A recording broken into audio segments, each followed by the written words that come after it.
Et demain au siège de l'ONU, le président Alassane Ouattara s'adressera au monde entier à la tribune des Nations Unies.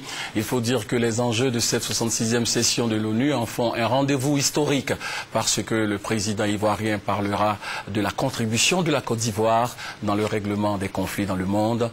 Ali Youda nous en parle. Le rôle de la médiation dans le règlement des litiges par les moyens pacifiques. Cette approche, Félix Houphouët-Boigny l'avait déjà préconisée pour le règlement de la crise israélo-palestinienne. Il l'avait aussi préconisé pour dénouer le différend racial entre blancs et noirs de l'Afrique du Sud. Et il avait coutume de dire que le dialogue est l'arme des forts. En allant porter la voix de la Côte d'Ivoire à la tribune des Nations Unies sur le rôle de la médiation dans le règlement des litiges par des moyens pacifiques, le président Alassane Ouattara confirme qu'il est l'élève du maître et ne peut que se trouver là où l'on parle de paix. Ne revient-il pas de Paris, où l'on vient de célébrer pour la 21e fois le prix international Félix Houphouët-Boigny pour la recherche de la paix? La paix, ici et ailleurs, voilà l'autre combat d'Alassane Ouattara.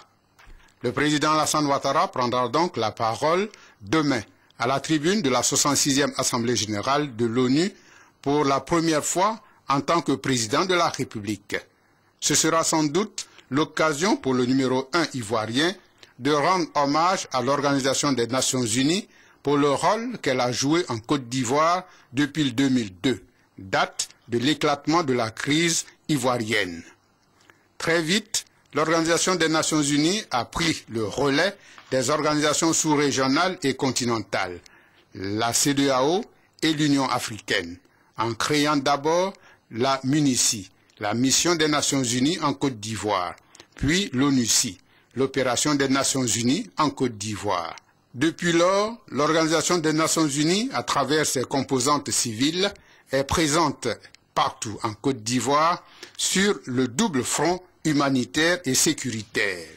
De surcroît, l'Organisation des Nations Unies s'est activement impliquée dans le processus électoral en nommant d'abord un haut représentant aux élections avant de confier cette mission un peu plus tard au représentant spécial du secrétaire général des Nations Unies.